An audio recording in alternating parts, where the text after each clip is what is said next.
471페이지 있는 사무엘하 6장. 우리 오늘 말씀은 11절까지 먼저 말씀을 읽도록 하겠습니다. 제가 먼저 6장 1절을 읽겠습니다. 다윗이 이스라엘에서 뽑은 무리 3만 명을 다시 모으고 그들이 하나님의 궤를 새 수레에 싣고 산에 있는 아비나답의 집에서 나오는데 아비나답의 아들 우사와 아효가 그 새 수레를 모니라. 다윗과 이스라엘 온 족속은 잣나무로 만든 여러 가지 악기와 수금과 비파와 소고와 양금과 제금으로 여호와 앞에서 연주하더라. 여호와 하나님이 우사가 잘못함으로 말미암아 진노하사 그를 그곳에서 치시니 그가 거기 하나님의 궤 곁에서 죽으니라. 다윗이 그날에 여호와를 두려워하여 이르되 여호와의 궤가 어찌 내게로 돌아오리요 하고 함께 읽겠습니다.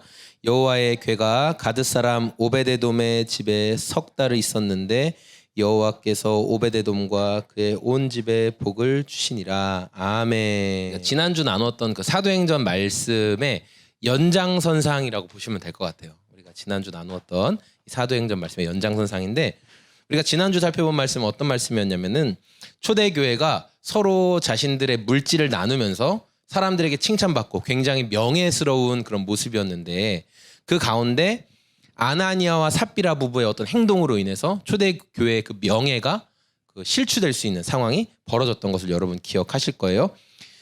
아나니아와 삽비라는 어떤 것을 생각하고 있었냐면은 초대교회에서 성도들이 서로 막 물질을 나누는 것을 보면서 아, 우리도 저렇게 되고 싶다. 좋은 마음이에요. 그건 좋은 마음이에요. 우리도 물질을 나누고 그리고 초대교회 사도들에게 그 많은 사람들이 인정받고 칭찬받았던 것처럼 우리도 물질을 나누면 사도들이 사람들 앞에서 우리를 높여주겠지, 칭찬해주겠지, 이제 이런 마음을 가지고 있었던 거죠. 그래서 아나니아와 삽비라 부부도 자신이 가지고 있던 땅을 팔아서 사도들 앞에 드립니다. 이건 굉장히 대단한 일을 한 거예요. 그런데 그들이 했던 것 중에 문제가 뭐였냐면 그들은 땅 판값에 로나 전부를 드렸어요? 조금만 드렸어요? 조금만 드렸어요. 얼마는 숨겨놓고 땅 판값에 얼마는 숨겨놓고 마치 다 드린 것처럼 행동을 했어요. 어차피 사도들 사람이니까 모르겠지. 에이 설마 하면서 거짓말로 다 드립니다 이렇게 얘기했어요. 그렇죠? 의도적으로 하나님과 교회와 사도들을 속이려고 했던 아나니아와 삽비라 부부는 어떻게 됐어요? 사람들이 보는 앞에서 심판을 당했어요. 들이마신 그 숨을 다시 내쉴 수 없는, 다시 내쉰 숨을 다시 들이마실 수 없는 그렇게 호흡이 떠나가는 죽음을 겪게 됐다는 거예요. 두란노 그 성경사전, 이 두란노 성경사전에 보면 하나님을 경외한다. 경외한다는 단어의 의미를 뭐라고 이야기하고 있냐면 경외란 공포심이 아닌 존경하는 마음에서 갖는 두려움이다. 너무 존경스러워서 거기서 오는 두려움, 함부로 대할 수 없는 마음, 그걸 경외함이라고 하는 거예요. 단순히 무섭고 폭군이어서 너무 두렵다, 피하고 싶다 그런 의미가 아니라 저분이 너무 존경스러워서 저분이 너무 크고 위대하셔서 그분 앞에 드는 두려운 마음, 이걸 경외심이라고 하는 거예요. 하나님께 갖는 경외하는 마음. 지난주 말씀을 전하고 나서 제 안에 아쉬움이 남았어요.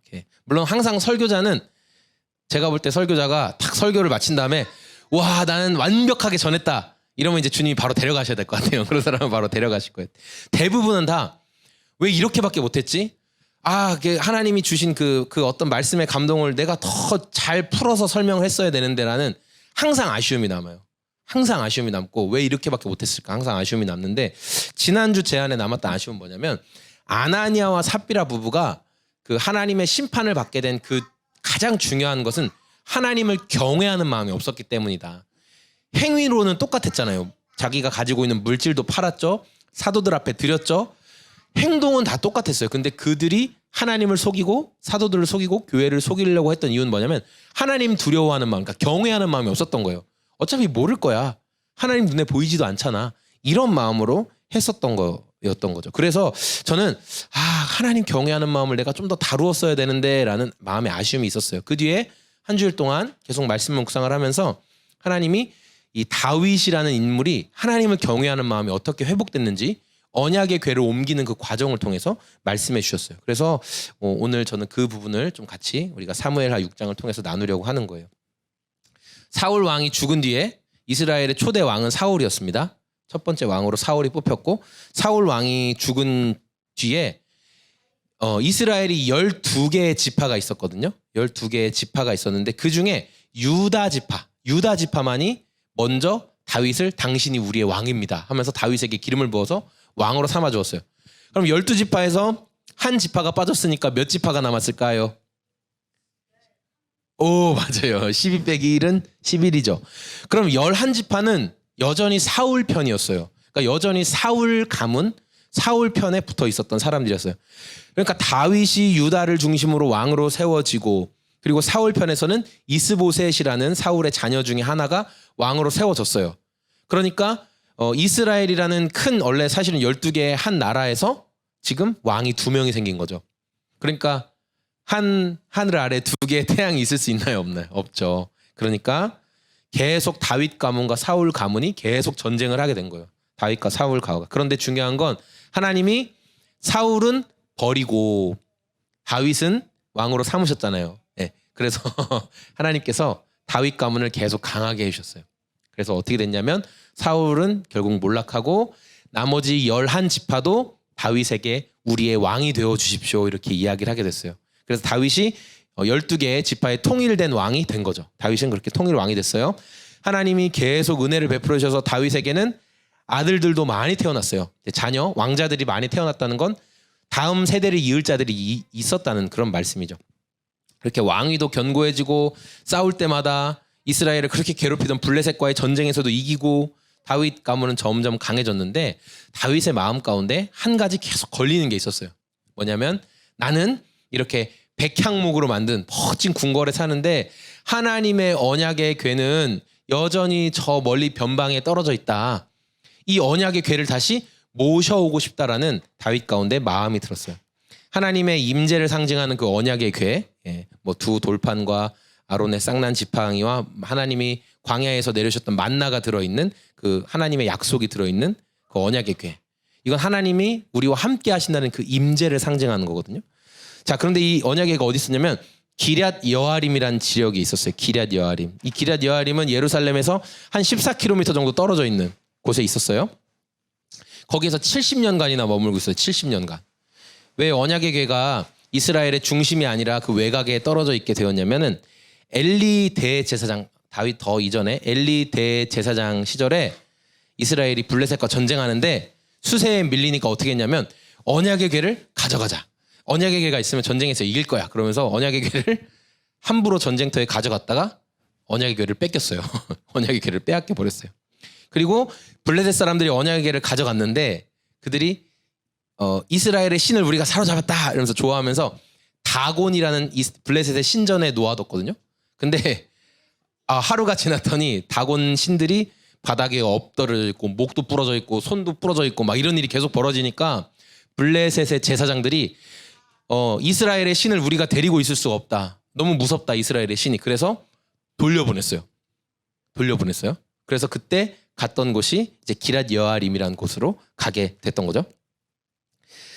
다윗은 여전히 자기가 이제 그 12개의 지파의 통일된 왕이 됐지만 아직도 백성들의 마음이 완전히 하나가 되지 않았기 때문에 언약의 궤를 예루살렘으로 모셔오면 사람들이 이제 그 예배하면서 하나가 되겠지. 그러면서 내 그런 나를 더 인정하고 하나님 안에서 통치되는 게 더 견고해지겠지라는 생각을 가지고 있었던 거예요. 그래서 언약의 궤를 이제 모시고 오려고 했던 거죠. 그래서 오늘 1절과 2절 말씀을 눈으로 보시면 3만 명의 사람을 뽑았다 이런 말씀이 나오죠. 그리고 바알레 유다라는 곳에 가서 이제 이게 기럇 여아림이에요. 여기에서부터 언약의 궤를 이제 모셔오려고 한 거예요. 다윗은 이제 한 3만 명의 특별한 사람들을 뽑아가지고 우리로 치면 언약궤 수송 작전, 그 수능 때 이렇게 수능 시험지 막 수송 작전 하잖아요. 그런 것처럼 언약궤 수송 작전을 이제 펼친 거예요. 예루살렘 16km 서쪽에서 16km 떨어진 기럇 여아림으로 가서 이제 가져오는데 어제 그 국군의 날 행사하는 거 이렇게 TV로 봤거든요. 너무 멋있더라고요. 제가 우리 다른 사람들은 관심 없는데 전 그런데 관심이 많아서 몇 번을 돌려봤어요. 어제 로우나 우리 비행기 봤지? 네, 그러니까 로우니가 딱 이 얘기한 로우니가 그 얘기하는 거야. 비행기 쫙 날아서 야 저거 너무 멋있지 않냐 로우나. 그러니까 아빠 할머니가 다 밥 먹인 사람들이에요. 그래서 야 할머니가 다 먹인 사람들이지. 그러니까 로우니가 멋지다 이랬어. 그치? 네. 거기 많은 조종사들 또 막 여러 첨단 무기들 막 낙하산 타고 내려오는 막 특전사들 다 너무 멋지더라고요. 자, 그분들은 군인들은 뭐예요? 목표가 정해지면 목숨 걸고 그 일을 하는 거죠. 그게 군인의 역할이에요. 통수권자가 이렇게 해야 된다라고 명하면 자기 목숨을 거기 던지는 거죠. 그게 군인의 역할이에요. 그런 것처럼 다윗이 이스라엘의 그 3만 명의 선별된 사람들한테 말한 거예요. 언약의 궤를 예루살렘으로 옮겨야 한다. 그들은 목숨을 걸고 이제 그 일들을 진행하면 되는 거예요. 목적이 뭐예요? 언약의 궤를 예루살렘으로 옮기는 거. 이제 그들은 그 일을 하면 되는 거예요. 그래서 빠르고 손쉽게, 그렇죠? 군인들이 가장 중요한 효율성을 생각해야 되잖아요. 빠르고 손쉽게 언약의 궤를 옮길 수 있는 방법을 준비하는 거예요. 우리 3절 말씀, 3절 같이 6장 3절 읽어볼게요. 시작. 다윗과 이제 선별된 사람들이 언약의 궤를 실으려고 새롭게 만든 새 수레를 준비했어요. 소가 끄는, 아마 소 2마리가 끌었을 것으로 생각이 되는데, 왜 이런 방법을 선택했냐면 과거에 블레셋이 언약의 궤를 빼앗아 갔을 때 블레셋이 언약의 궤를 가져갔지만 감당을 못했죠. 자신들이. 왜냐하면 자기들의 신을 자꾸만 쓰러뜨리고 목을 잘라버리고 그러니까. 그래서 언약의 궤를 그들이 돌려보냈거든요. 이스라엘 진영으로. 근데 그때 소가 끄는 짐승, 소가 끄는 수레에 그리고 여러 가지 금으로 만든 어떤 형상들을 담아서 이 소가 똑바로 가면, 한 번도 뒤를 안 돌아보고 똑바로 가면 이게 진짜 하나님이 일한 거고, 이 소가 막 갈짓자로 가면 우리가 착각한 거다 이렇게 생각하고 소를 보내는데, 이 블레셋 사람들이 얼마나 그 치밀했냐면 전 먹이는 소, 아직 새끼를 키우고 있는 전 먹이는 소를 거기에 수레를 끌게 만들었어요. 그러니까 뒤에 새끼를 두고 있는 거예요. 그럼 당연히 어미소는 안 가려고 하겠죠. 당연히 뒤를 돌아볼 거예요. 내 새끼들이 있으니까. 근데 어떻게 했냐면 성경이 뭐라고 읽냐면 소가 한 번도 뒤를 안 돌아보고 똑바로 갔다는 거예요. 그 2마리 소가 한 번도 뒤를 돌아보지 않고 끝까지 갔어요. 이건 진짜 이스라엘의 신이 한 짓이구나라고 생각하고 블레셋 사람들이 언약의 궤에서는 진짜 손을 이제 떼버린 거죠. 자, 어쨌든 그때 그 모습을 알기 때문에 이제 이 사람들이 새롭게 딱 수레를 만들어가지고 송아지를 준비해서 이제 언약의 궤를 자 들어보세요. 딱 들어가지고 수레에 실었어요. 잘 됐죠. 문제가 없습니다. 수송작전 실시. 그래서 이제 진행이 되는 거예요. 4절과 5절 말씀도 같이 읽어볼게요. 시작. 그들이 산에 있는 아비나답의 집에서 하나님의 궤를 싣고 나올 때 아효는 궤 앞에서 가고 다윗과 이스라엘 온 족속은 잣나무로 만든 여러 가지 악기와 수금과 비파와 소고와 양금과 재금으로 여호와 앞에서 연주하더라. 아멘. 언약의 궤가 딱 출발하니까 사람들이 막 환호하고 좋아했어요. 와, 하나님이 우리 예루살렘 성으로 돌아오신다 하면서 기뻐했어요. 다윗도 이제 온 이스라엘 사람들과 함께 악기로 연주하면서 다윗도 함께 이제 그 행렬에 동행을 했죠. 그런데 나곤의 타작마당이라는 곳에 이제 뭐 밀이나 이렇게 그 곡식들을 타작하는 곳에 이르렀을 때 갑자기 소들이 이상한 행동을 보이는 거예요. 잘 가다가 소가 뭐 위아래로 뛰었든지 갑자기 급발진을 했는지 하여튼 소가 잘 보이지 않는 이상한 행동을 소들이 하기 시작했어요. 그러니까 그때 언약의 궤가 그 수레에서 떨어질 위험에 생겼어요. 막 소가 날뛰니까. 그래서 그때 어떻게 했냐면 우사라는 사람, 이 우사의 이름이 뭔지 알아요? 우사의 이름은 힘이라는 이름이에요. 나에겐 힘이 있다. 그래서 그 우사가 어떻게 했냐면 언약의 궤가 날뛰니까 떨어지면 안 되잖아요. 그래서 손을 탁 떨어지지 마 하고 딱 잡았어요. 언약의 궤를 딱 잡았는데, 자, 그때 어떤 일이 벌어졌나? 7절 말씀 읽어볼게요. 시작. 여호와 하나님이 우사가 잘못함으로 말미암아 진노하사 그를 그곳에서 치시니 그가 거기 하나님의 궤 곁에서 죽으니라. 아멘. 힘이란 이름을 가지고 있던 우사가, 아니 이 언약의 궤가 떨어지면 안 되잖아요. 얼마나 망신이에요. 사람들 다 보고 있는데 하나님의 거룩한 임재를 상징하는 언약의 궤가 땅바닥에 처박힌다? 그거는 말이 안 되잖아요. 그러니까 자기 힘으로 언약의 궤를 딱 잡은 거예요. 내가 막아줄게. 언약의 궤 내가 잡아줄게. 안 떨어지게 해줄게. 자기가 탁 잡았던 거죠. 근데 하나님은 그것을 기뻐하시지 않으셨어요. 우사는 그 자리에서 죽어 버리게 되었어요. 그러니까 다윗은 그 장면을 보고 굉장한 충격을 받게 됐어요.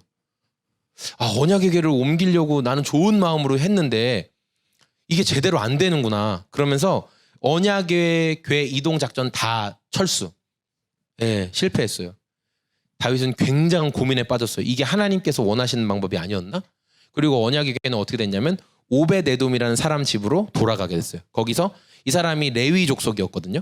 사실 언약의 궤는 레위 족속들이 짊어져야 되고 모셔야 돼요. 그래서 가장 아마 가까이에 있는 레위 사람이 오벳에돔일 것이다라고 이야기를 하죠. 그래서 오벳에돔의 집에 3개월 동안 머무르는데 그 3개월 동안 오벳에돔의 집에 굉장한 그런 하나님이 복을 내려주시는 거예요. 물질적인 복도 있었을 것이고 아마 많은 성경학자들은 그 자녀들이 막 생기는, 그러니까 3개월이라는 시간은 아이를 가졌는지 확인할 수 있는 가장 그 시간이잖아요. 많은 자녀들이 생겼을 것이다, 그런 이야기를 하고 있어요. 그러니까 임시로 하나님의 언약의 궤를 모시고 있는 오벳에돔의 집에 막 이런 복 받는 일들이 생기니까 그리고 그걸 누군가가 다윗에게 알려줬어요. 그러니까 다윗이 언약의 궤가 이 예루살렘 성으로 들어와야 이 나라가 하나님 앞에 더 복을 받을 거야라는 마음을 갖게 된 거죠. 그래서 만반의 준비를 하고 12절 말씀, 우리 12절 말씀 이제 읽어보겠습니다. 이제 앞서 언약의 궤에 옮기려고 하다가 실패한 다윗이 하나님을 경외하는 마음으로 이제 달라진 모습들을 보여주는 게 이제 12절부터 본격적으로 등장합니다. 13절 말씀을 보세요. 여호와의 궤를 맨 사람들이 6걸음을 가매 다윗이 소와 살찐 송아지로 제사를 드렸다, 이렇게 말하고 있죠. 그러니까 다윗은 첫 번째 실패 이후에 내가 언약의 궤를 어떻게 모셔야 되는지를 굉장히 기도하면서 준비를 한 거예요. 그래서 내 마음대로 하면 안 되고 하나님의 뜻대로 행해야 되겠다라는 것을 생각해서 레위인들이 언약의 궤를 매라고 했거든요. 짊어지라고. 그래서 그대로 레위 사람들을 이제 찾아가지고 수레에 매지 않고 사람들이 어깨에 짊어지는 방법으로 예루살렘으로 이동합니다. 근데 중요한 거는 다 사람들이 짊어졌는데 첫 번째 시간에도 아마 언약의 궤를 수레에 올릴 때까지는 문제가 없었잖아요. 그러니까 다윗도 지금 레위 지파 사람들이 언약의 궤를 어깨에 짊어졌을 때까지 아무 문제가 안 일어나는 건 괜찮았어요. 저건 아까도 그랬으니까. 그런데 과연 언약의 궤가 함께 가주실 것인가, 이제 그런 마음으로 숨죽여서 지켜보고 있는 거예요. 그런데 언약의 궤가 딱 한 걸음 뛰고 2걸음 뛰고 3걸음 점점 앞으로 나아가는데 아무 문제가 없는 거예요. 와, 너무 좋다. 몇 걸음을 가는데 아무 문제가 안 일어났어요. 사람들은 다 기뻐했어요. 와, 이제 진짜 별일 없나 보다. 와 하고 좋아하고 있는데 그때 다윗이 모든 그 기쁨의 행렬을 다 멈추라고 하는 거예요. 신기하죠? 다 멈추라고 했어요. 그리고 어떻게 했냐면 거기서 하나님 앞에 제사를 지냈어요. 하나님 앞에 제사를. 다윗은 우사라는 사람이 죽는 것을 보고 하나님이 얼마나 거룩하신 분인지를 3개월 동안 정말 깊이 생각한 거니까 내가 기존에 알고 있던 하나님이 아니라 하나님은 이런 분이시구나라는 걸 더 크게 알게 된 거죠. 그러니까 우리는 문제와 어려움을 겪으면서 내가 기존에 알고 있던 하나님이란 틀이 깨져요. 하나님은 이런 것까지도 할 수 있는 분이시구나라는 걸 알게 되죠. 우리의 이해를 뛰어넘는 분이라는 걸 알게 되죠. 그리고 행여나 지금 내가 최선을 다해 준비하고 있지만 나의 불경건함으로 인해서 또 하나님의 언약의 궤를 옮기는 일이 그르치지는 않을까 철저하게 준비하면서 예배 드리는 거예요. 여러분, 예배 드린다는 건 뭐냐면, 제사 드린다는 건 뭐냐면 하나님 앞에 나를 낮추는 행위죠. 나를 낮추는 거예요. 철저하게 낮춥니다. 하나님을 경외하는 마음이 회복된 다윗, 그런 사람들은 자기 욕심대로 행하지 않고 예배 드리면서 하나님의 뜻을 구하는 거예요. 하나님께서 원하시는 방법대로 제가 하길 원합니다. 이런 고백을 드리는 거죠. 우리 14절 말씀, 다윗이 이제 언약의 궤가 움직이고 하나님을 경외하는 마음이 회복된 다윗이 하나님의 임재로 상징되는 언약의 궤 앞에서 춤을 추기 시작해요. 춤추며 예배하는 모습을 보여줘요. 그러니까 내가 할 수 있는 최선을 다해서 하나님 앞에 경배하며 예루살렘 성으로 들어가는 거죠. 아까 말씀드렸다시피 거리가 거의 10km 이상이 되는 거리예요. 그냥 걷는 것도 10km 굉장히 힘듭니다. 근데 그 10km가 넘는 거리를 춤을 추며 땀을 흘리며 그렇게 했다는 거는 사실 나 자신을 드리는 굉장한 헌신이 되는 거죠. 첫 번째, 언약의 궤가 들어갈 때는 그 악기를 다루고 하는 사람들만 그 역할을 감당했다면 이번에는 다윗이 과거에는 행렬을 그냥 따라가면서 언약의 궤가 잘 들어갔으면 좋겠다 이런 마음이었다면 이번엔 앞장서서 자기가 먼저 하나님 앞에 예배하는 모습을 다윗이 보여주었던 거죠. 하나님을 경외하는 마음이 회복된 다윗은 온몸으로 주님을 높이고 있습니다. 다윗은 왜 이렇게 했을까? 이스라엘의 진짜 왕은 하나님이시라는 거예요. 그러니까 다윗이 지금 무슨 옷을 입었대요? 베에봇. 왕복을 입어야죠. 왕이니까. 근데 왕복을 벗고 자기는 배로 만든 옷을 입고 신하의 옷이거든요. 그건 하나님이 왕이시고 나는 그분의 신하다라는 거 자기를 철저하게 낮춘 거예요. 그런 모습으로 왕의 옷을 벗고 특권의 옷을 벗고 하나님 앞에 예배자로 선 거죠. 다윗의 이런 변화된 모습을 보면서 하나님을 경외하는 사람, 그 사람의 모습이 어떻게 변할 수 있는지를 우리가 말씀을 통해 보게 됐어요. 처음에 언약의 궤를 예루살렘으로 옮기는 것, 다윗은 잘 옮겨놓고 나의 통치가 더욱더 견고해지기를 바라는 게 다윗의 목적이었어요. 언약의 궤가 예루살렘 성에 들어오기만 하면 된다. 그게 다윗의 목적이었다는 거예요. 그래서 군인들이 작전하듯이 효율적으로 가장 빠른 방법으로 언약의 궤를 옮길 수 있는 것, 수레에 싣고 소가 끌고 가면 안전하고 빠르게 갈 수 있다. 이렇게 생각했던 거죠. 그런데 첫 번째 시도가 어떻게 됐어요? 실패했어요. 맞아요. 그 일로 인해서 하나님은 진짜 거룩하신 분이구나. 자신이 원하시는 방법대로 내가 움직이길 원하시는구나. 우리 우상과 하나님의 특징에 대해서 말씀드렸죠. 우상은 내가 원하는 걸 이루어지는 게 우상입니다. 그럼 하나님은 하나님이 원하시는 걸 나의 삶에 드러내길 원하세요. 하나님이 나를 만들어 가세요. 우상은 내가 만들어 가는 게 우상이고 하나님이 나를 만들어 가시는 게 하나님이시라는 거예요. 다윗은 하나님이 얼마나 거룩하신 분인지를 깨닫게 됐어요. 그래서 다윗이 변화되는 모습을 보여주죠. 우리가 오늘 말씀을 통해 생각해야 될 게 뭐냐면 언약의 궤를 내가 어느 자리에 갖다 놓느냐, 언약의 궤가 어디에 있느냐, 이게 우리 성도의 삶의 목적이 아니라는 거예요.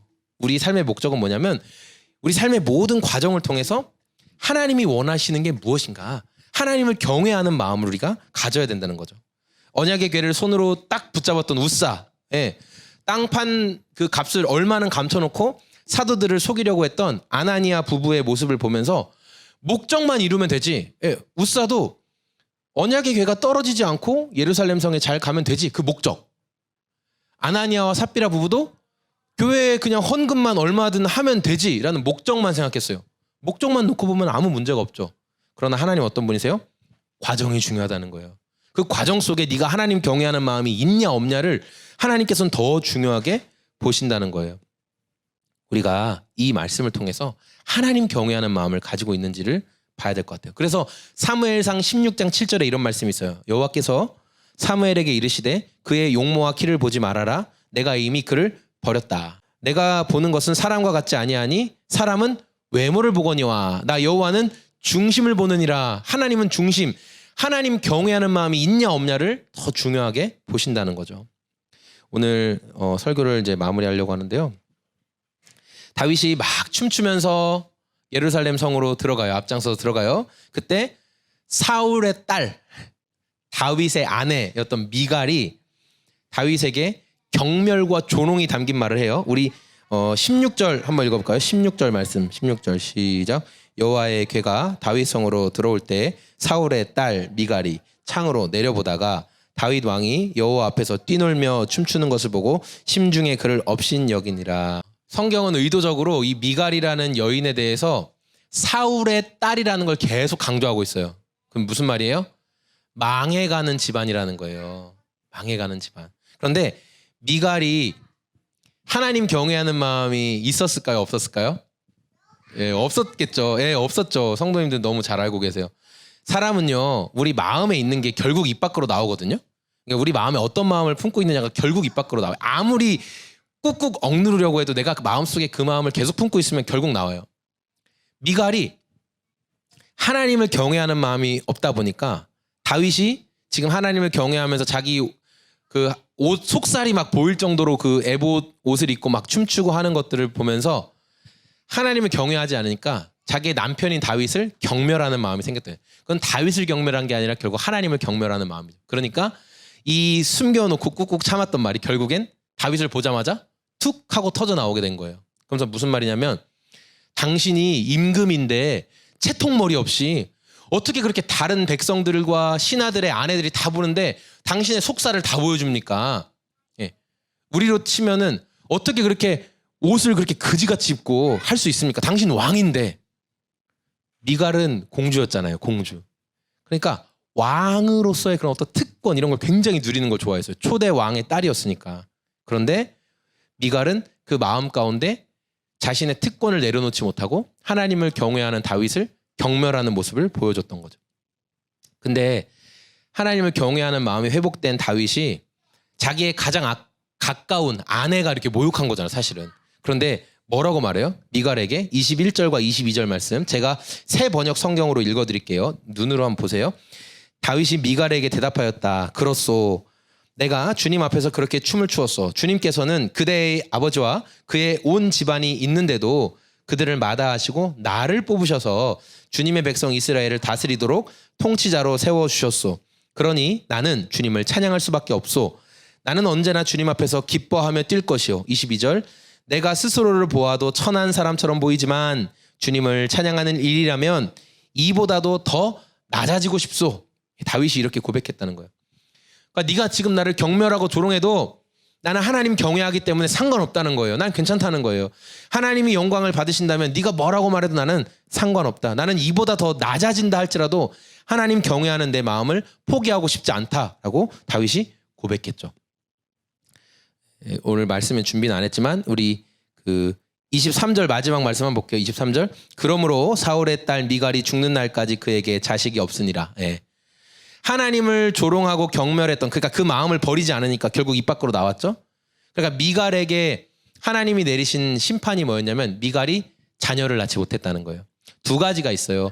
다윗 왕이 미갈과 잠자리를 하지 않았다. 이게 한 가지 의견이 있고 또 한 가지는 정말 하나님께서 그의 태를 닫아버리셨다. 두 가지가 있는데 중요한 건 미갈이 지금 하나님을 경멸하고 또 그를 예배했던 그 다윗을 경멸함으로 인해 어떤 일이 벌어진 거냐면 내가 왕비인데 왕비가 왕자를 못 낳아요. 그럼 어떤 의미가 될까요? 아무 힘이 없다는 거예요. 끝났다는 거예요, 얘는. 그러니까 우리나라에서도 과거 뭐 조선이라 이런 데 보면은 왕자를 낳으려고 얼마나 막 애를 씁니까? 왜냐면 그게 힘이고 권력이거든요. 근데 미갈에게는 자녀가 없었다는 거예요. 하나님이 하나님을 경멸하고 하나님을 경외하지 않는 미갈을 향해 하나님의 심판과 벌이 내려진 거예요. 그것은 뭐 다윗을 통해 하셨을 수도 있고 하나님이 직접 하셨을 수도 있고. 오늘 우리가 지난주 아나니아와 삽비라 이 사무엘 그 사도행전의 본문을 통해서도 살펴보고 또 오늘 이 사무엘 하의 말씀을 통해서 살펴볼 때 하나님은 단순히 어떤 목적을 이루는 것에만 관심이 있는 분이 아니다. 우리의 그 과정 속에서 정말 하나님 경외하는 마음이 있느냐 순간순간. 근데 그런 걸 놓칠 때가 사실 너무 많아요. 저도 많아요. 순간 내 분노, 순간 내 결정, 또 내가 익숙하니까 내가 원래 잘했으니까 그러면서 하나님을 경외하지 않아요. 하나님을 경외하지 않는 걸 어떻게 드러나냐면 기도 안 해요. 그냥 내가 해버리면 되거든요. 뭘 결정할 때 하나님 제가 어떻게 할까요? 이런 짧은 기도조차 하지 않아요. 그냥 익숙하니까 항상 내가 다 결정해버리죠. 그러나 하나님께서는 우리 삶에서 자꾸만 질문하길 원하세요. 주님 제가 이 방향대로 가는 게 맞을까요? 하나님 어떻게 하기를 원하세요? 자꾸만 여쭤봐야 돼요. 다윗도 전쟁 앞두고 그래 정확했어요. 다윗이 블레셋과 싸움 앞에서도 하나님께 계속 기도했죠. 하나님 제가 싸우러 갈까요 말까요? 성도들은 결과가 좋으면 과정이야 어떻게 됐든 그게 하나님께서 기뻐하시는 모습이 아니라는 거예요. 우리의 모든 과정 속에서 하나님 경외하는 마음이 회복되므로 하나님께 영광 돌리는 저와 우리 소금 제작소의 모든 성도님들이 다 되시길 소망합니다.